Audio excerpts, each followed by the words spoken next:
oysters or our white sharp cheddar spread. I know you will love it. They're the best looking.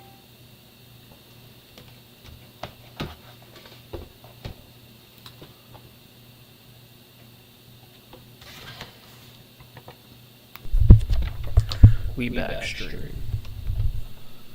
3 a.m. Crank out a little 2-hour research session. See what's going on.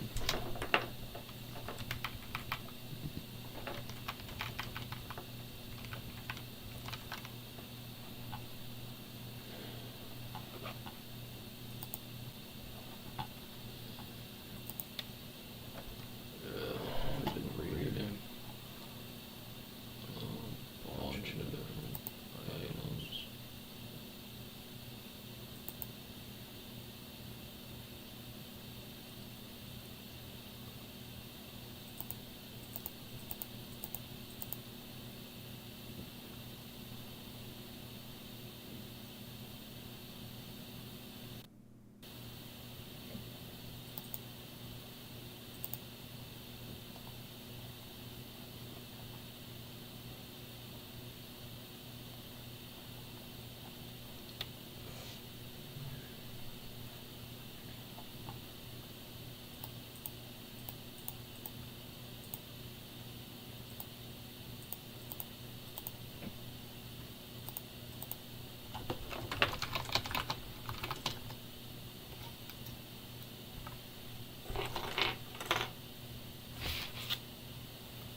looks like an organized tabs button.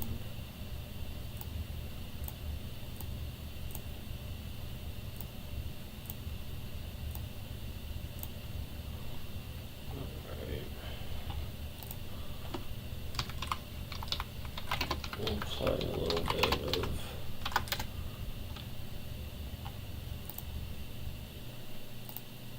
this. We'll see what's going on.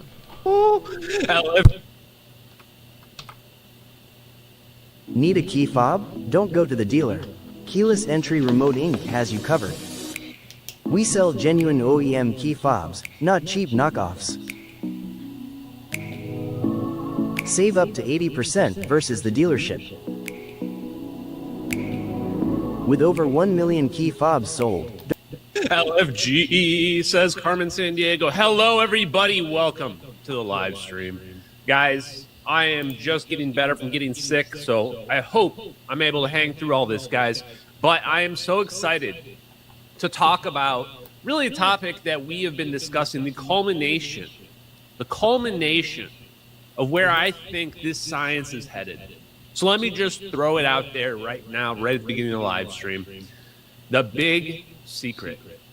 We talk about 0-point energy. We talk about aneutronic fusion. We talk about the abundance of free energy for all, for everybody. But really, the big secret of the United States is that thermonuclear weapons, fusion bombs, specifically pure fusion bombs, are capable of manipulating space-time. Capable of manipulating space-time, producing wormholes, just like the physics predicts. That's the big secret. Amazingly, I have been researching this, and basically no one has made this claim to date. I'm taking my flag, I'm taking the Four Orbs flag, and we're planting it right down on this claim right now. I have said consistently that when science and physics is correct, when you have a theory, you can predict future events. You can predict experimental results. Here you are, right here. Listen up closely. It's January 17th, 2025. Pure fusion bombs, non-fission trigger, using plasma, can trigger a wormhole-like event, a macroscopic quantum tunneling that allows an object to phase from one location in space and time to another location at superluminal relativistic speeds from the observer's perspective. You heard it here. You heard it here first. Now, what do I want to talk about here? A couple things tonight. One, Eric W. Davis has a new interview. And you guys know I have been watching Eric Davis closely. Recently, Eric Davis spoke to Dave Rossi. How did Dave Rossi get that interview? He knows Eric Davis personally. Eric Davis doesn't do a lot of interviews unless you voted for Kamala Harris at least twice in 2 different states in the same election. Then he will do an interview with you, or if he's in the middle of eating a salad, but only one of those 2 conditions. I joke. Guys, libs, don't take it too seriously. But he did another interview with Soul, and I want to point out, I have seen, guys, anyone that is, there's a lot of UFO people that are like, I don't know what's going on with this person or that person, or like Lou Elizondo pretends not to know Stephen Greer. Famously, Lou Elizondo pretended not to know who Stephen Greer was on the Patrick Bet David podcast, which is absolutely insane. Don't lie like that. Don't pretend. I know everybody who's a significant person. So, sorry. Okay. Totally lost my train of thought there. Okay, so Eric W. Davis, guys. People have been saying that he is not to be trusted because he has been involved in the black projects. Yes, absolutely true. He probably has to lie.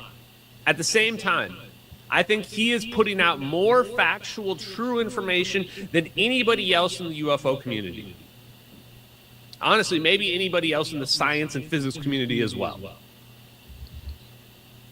The problem is trying to weed out what's true from what's not true.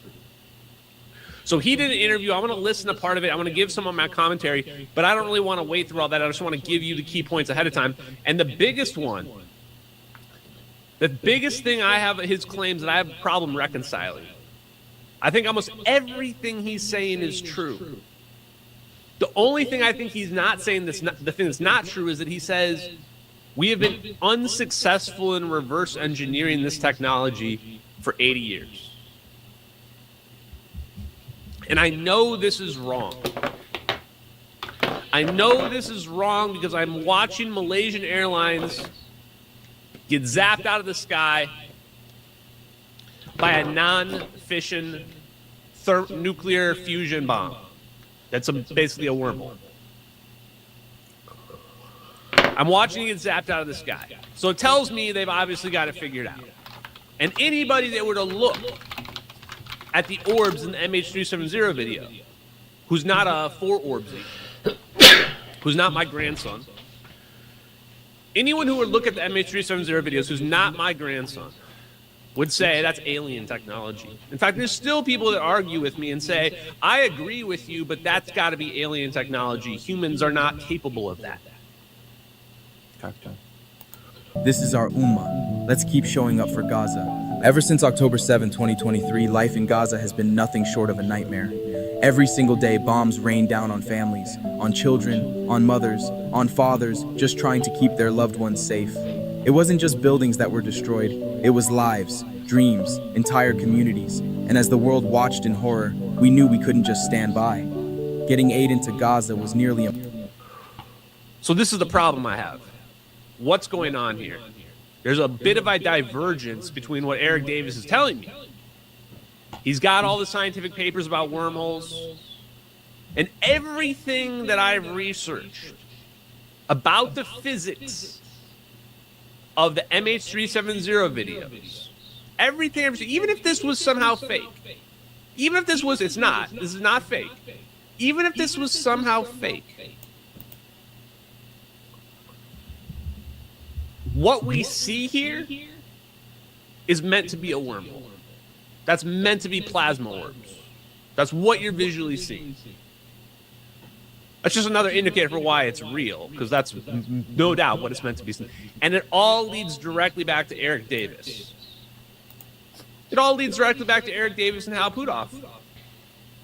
And many others, but those are just a couple of the people involved here. So when Eric Davis comes out and does interviews, and he's saying that we've got secret programs, it's classified at nuclear levels, maybe even above nuclear levels, it goes up to the president, maybe even beyond the president. I'm believing it, especially when he's saying these are the defense contractors that have been working on it. The problem I struggle with is, oh, well, it's aliens we got it from. Because there's no evidence of that. You haven't shown me one alien spacecraft. You haven't shown me one alien body. You haven't even told me the exact race of aliens or any detailed information or anything verifiable about the aliens at all. In fact, when most people are asked, they say, I don't know what about the aliens. So maybe let's just focus on the things that we do know. You know it is wormhole technology. You know about that. Right? So we're going to work on that. But here's the last point. I am concerned that there is some element of truth to it. That either it comes from demons or angels or fallen angels, or it comes from, mermaids. No, I'm just kidding. People from past time, from the, aliens, or from, the future, or from the past. I am concerned that there's some aspect to that going on. Because there's very clearly a significant reason to hide this. And this leads me into my next point. I want to watch this video here. There's a man named Ferris Williams. We're going to bring him back into the fold here. So we may not be famous. This movement may not be famous now, but it will be in the future. Because we have not just figured out what they're hiding, we figured out the people that were hiding it for them and building the technology for them. We may not know exactly which people built which things, but these people are directly involved. And in some cases, we're playing Battleship here, and we're sinking the cruiser, right? We don't have the aircraft carrier down, but we hit their cruiser. So Ferris Williams, the man who corrected the thermonuclear weapons calculations. Again, it's important to stick to the facts. Here's the facts. Ferris Williams was in a tribunal against the Navy's top scientists and won. With just armed with just a calculator. Just a calculator said, your nuclear weapons calculations are wrong. It's actually higher than this. How is that possible? They never revealed how that's possible. One more thing I want to point out. Fusion bomb was also marred in secrecy. The very moment we solved the fusion bomb, we banned nuclear weapon testing. In fact, it can be argued that some forms of fusion count as thermonuclear weapons. Think about that. It's going to be very significant, especially when we talk about lithium-6. So how did Ferris Williams correct what was his view? What's the answer? What's the answer to the classified physics? Well, we can figure it out through deduction. The answer to the classified physics is quite simple. And they'll never confirm it. Do you want to know why?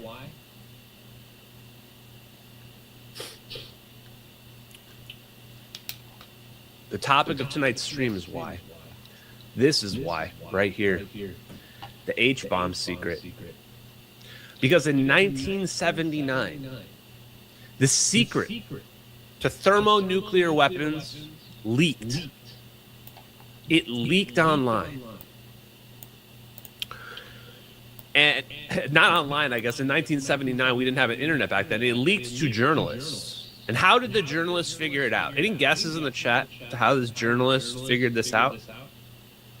Without the ones like you working tirelessly to keep things running, everything would suddenly stop. No matter your industry, Grainger's here for you with professional-grade supplies. Call, click Grainger.com, or just stop by. Grainger, for the ones who get it done. The same way the CIA figured it out. They invited him over for dinner. They spoke to the engineers. They found out that these guys are happy to talk about it. They're happy to talk about what they do. And they were able to glean enough information from public sources using nothing classified to figure out generally how thermonuclear weapons work. In fact, from what I can tell, this is how we know today how thermonuclear weapons work. Right here on your screen. This report from 1979. That's how we know about the fission trigger that triggers our fusion secondary that we have been talking about for months. They classified physics. They had to keep it secret how we were able to pull off a weapon like this. How are we able to, and what it does. It's never been revealed what this actually even does since 1960. We have just assumed that it's a big boom. But as we will see in that article, there are clues that prove that we are right. That we are right. There is a big secret about thermonuclear weapons. And they have been hiding it. And it comes from one simple logical deduction. If they're able to figure out how a fusion bomb works, you obviously have solved fusion. So why have we not been able to solve it for 65 years since then? The conclusion is simple. We have solved it. The physics is classified. And what is that physics? There is an extra dimension. 0 point energy represents the extra dimension. It represents space-time. That's all it takes. The same thing that I have been saying for 2 years, even before I understood the physics. The answer is not complicated. The article gets one thing wrong. One thing wrong. By the way, this article got threatened to be removed. The DOJ came down on these people and said, we are going to threaten you with legal action. And they published it anyway. The DOE admitted there's at least 3 classified details in this article. At least 3. How did they respond? They said nothing. They didn't either. They glamour a response to them. Neither confirm nor deny any details. The exact same response as MH370. No response. No response. Because if they were to say anything, if they were to threaten me, it would confirm that we're right. Why else would you threaten somebody for about releasing nuclear secrets unless they're correct, unless they're over the target? So the only thing they can do is say nothing at all and hope that people are confused about what's real and what's not. That's how they keep us held down. They don't confirm anything, and the normies who can't think for themselves, therefore, they just don't believe anything then. That's the secret of how they keep us ignorant. Now, back to the secret overall. The answer is extra dimension. Unlocks everything. Now you have an unlimited reservoir of energy with which you can tap into. The secret of the hydrogen atom being able to absorb energy from the 0 point energy field, boom. That's a simple idea. The article argues that the article said we're going to publish this anyway because it turns out it's very difficult to produce a thermonuclear weapon. It requires a huge amount of industry, is what the article claims. But the author is not a physicist. The author does not understand the physics that was being kept hidden along with the development of the thermonuclear weapon. It's not just the design of the weapon that's secret. It's how it's able to pull off the energy levels that it pulled off when we did Castle Bravo. When we saw that the thermonuclear yield was 2.5 times higher than we expected. Even if we took Ferris-Williams' 50% higher calculations into account, you can't even come close to that difference. They said it was because of lithium, and we researched lithium, and we found out that lithium is one of 3 aneutronic fusion fuels. Can you believe it? We've been wondering, why is lithium not talked about by Tri-Alpha Energy and Helion Fusion? Because you're not legally allowed to build a thermonuclear weapon. You're not legally allowed to build a thermonuclear weapon or even talk about it. And so what am I going to do? We're going to talk about it. We're going to push the boundary as far as possible. Since we know their response is to say nothing at all, then I'm going to say as much as possible until they shut down the live stream, until they censor me on X. I'm going to say it all. The answer, at a very simple level, is resonance conditions. Everything is waves. Therefore, it's not about just forcing more and more and more. It's about hitting the right resonance conditions at a very high frequency. just like breaking a wine glass with sound waves. Told you Best Buy had a great deal. 98-inch Samsung, plus free install. And we avoid the Dave Cave. You're in the Dave Cave now! Woo! I'm not taking my eyes off this TV. Shop Best Buy for great prices on extra large Samsung TVs.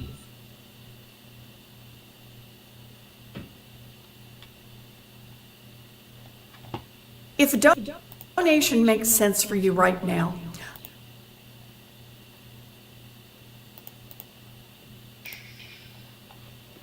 And mix into that an extra dimension that allows for that gravity that we feel to be modulated.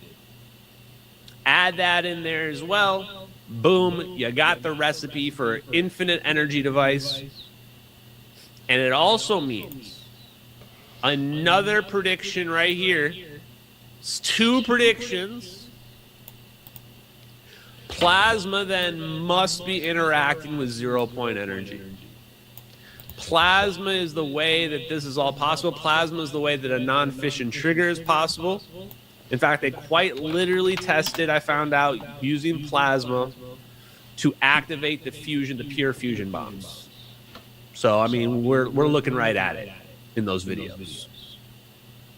That means that plasma is somehow able to interact directly with 0-point energy. It makes sense because 0-point energy is electromagnetic. It's basically like a magnetic motor that's even more efficient because you've broken it down to its constituent components. Okay. I said we were going to listen to a clip. Let's start with the clip. First, Ferris Williams.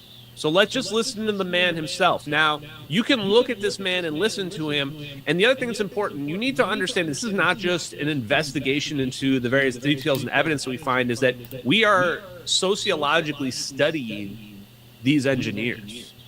And when I look at this man, this is not a charlatan. This is clearly respected man. Look how well he's dressed, how he talks. He's carefree. He's not concerned about the government coming after him. He's not concerned about money. He's obviously well off. The way he speaks, he doesn't seem to care what the person is thinking about what he says about his ideas. Whatever he says, he clearly believes it. And what is he saying? Let's listen to the man. Let's start right here. Didn't aim for that much gravitational modification, but I was able to put 2 cones together. So as to make one cone heavier and one cone lighter and measure the amount of torque by the use of the noun for one mercury. So I had the current pass to the cones by dipping brass rods in the mercury, and so the depth of the brass rods would determine the torque. So he was doing gravity modification experiments with mercury? Well then. Huh. Hold up, chat. I got it right. Hold up.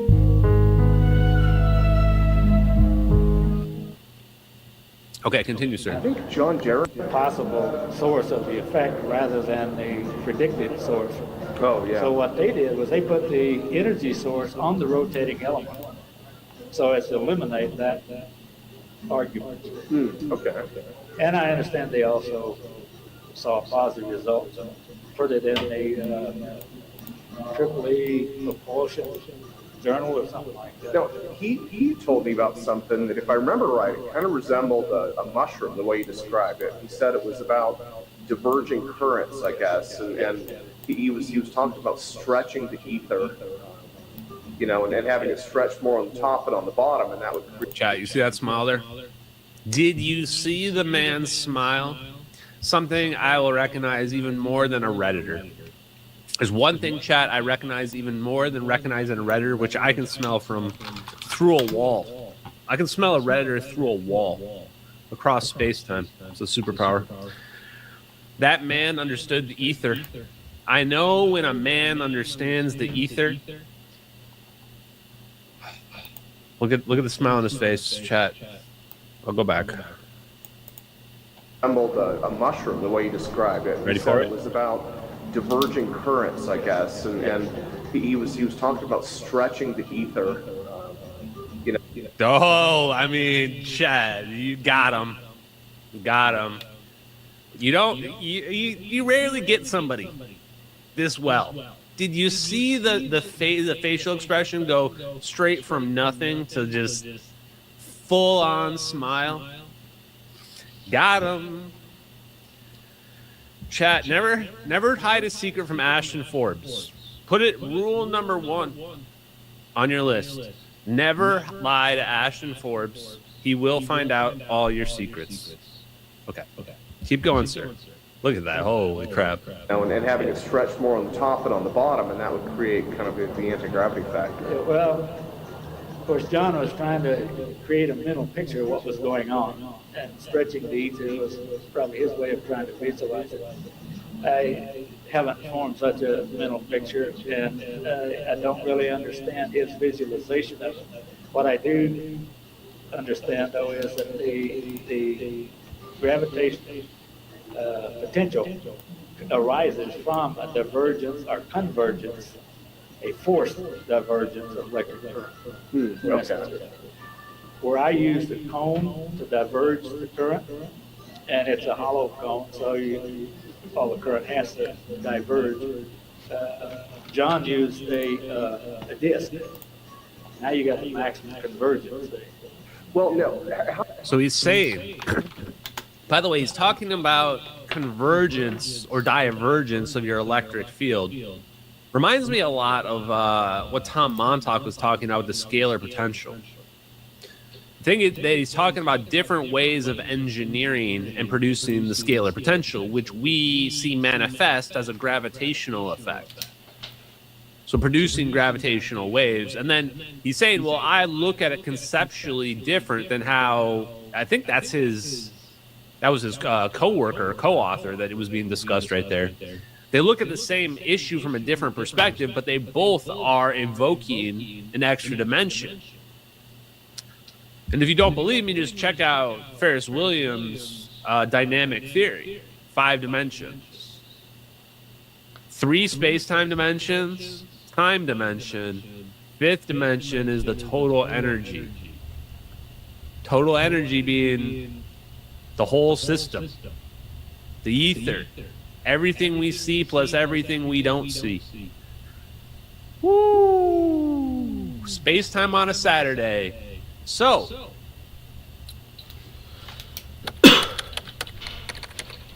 what is the best Vietnamese coffee brand?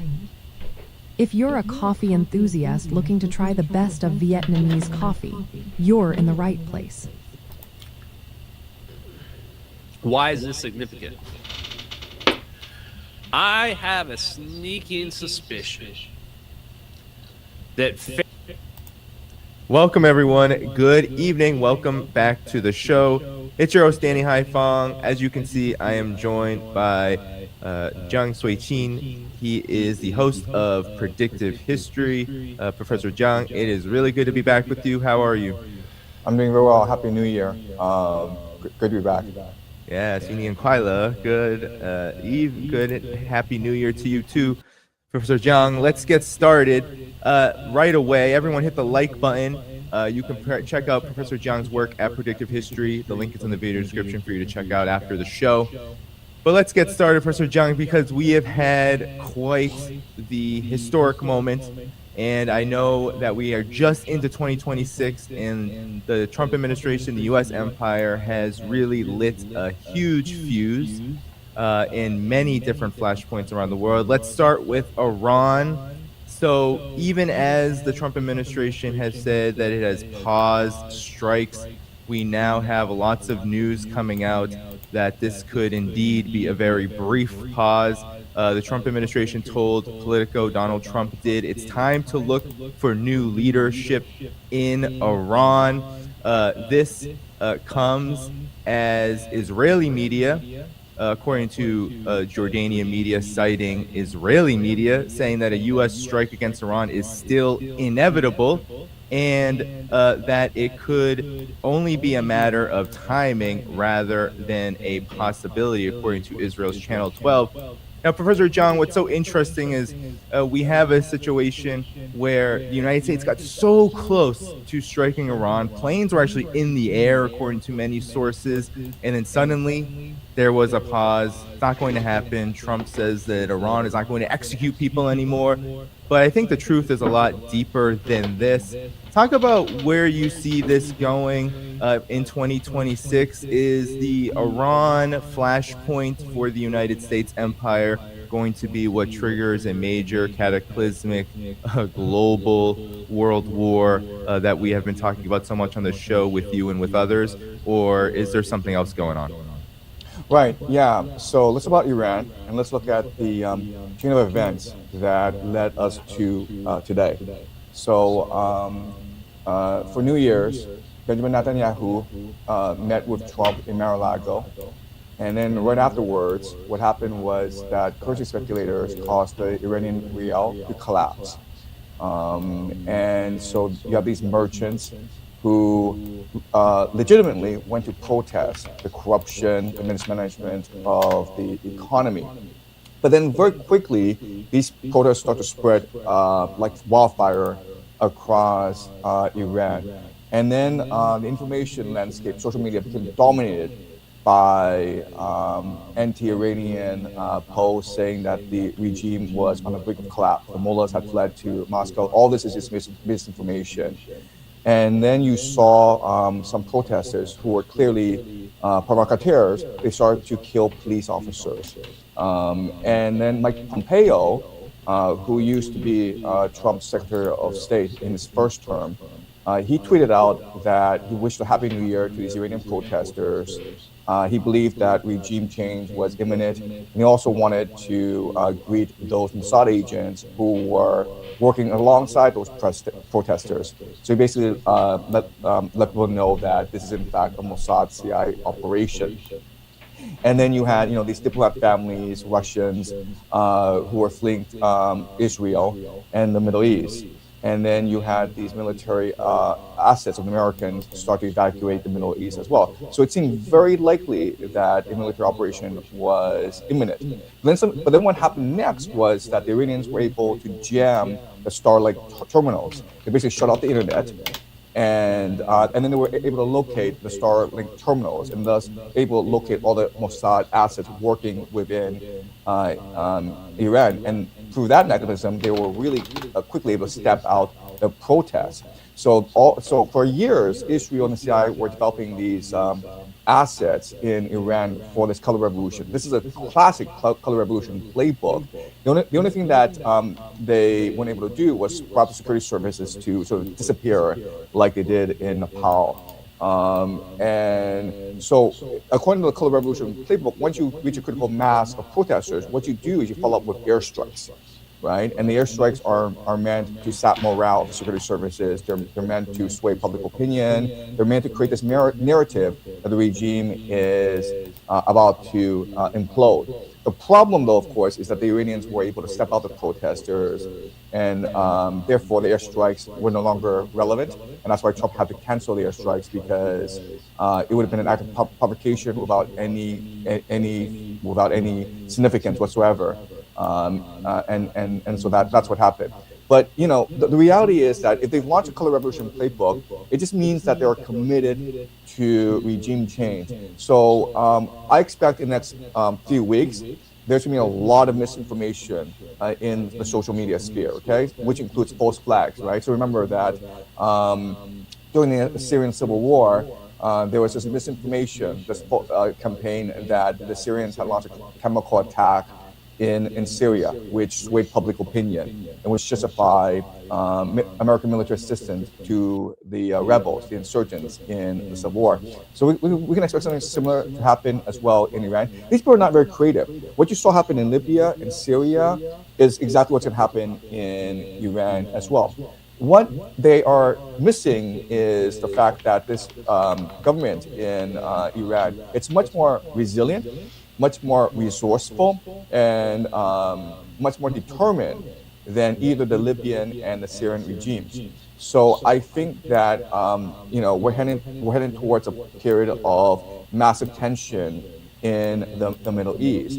And as time becomes, and as the Americans and Israelis become much more desperate, you have false flag attacks, and you have more airstrikes. And the big question is whether or not Trump will use ground forces. Because if Iran were to close off the Strait of Hormuz, then Trump would have no choice but to send in ground forces.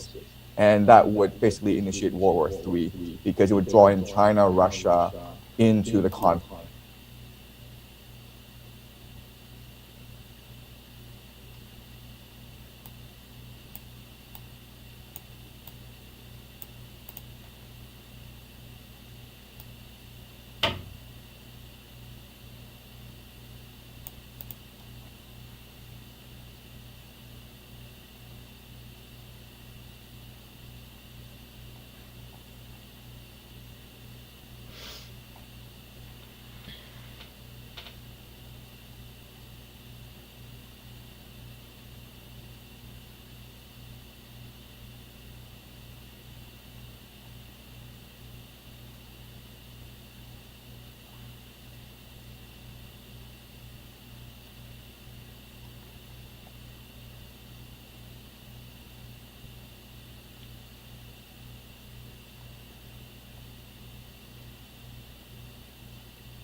that we have been talking about.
이번 somewhat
Honestly, this shit is so crazy. They really think about everyone like that a lot.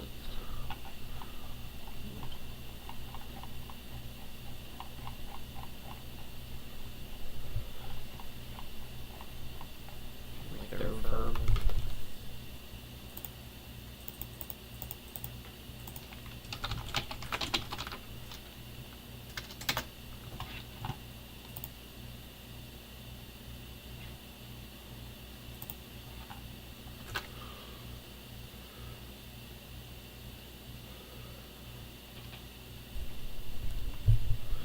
While at the same time, they call everyone ignoramus, while at the same time acknowledging that it's not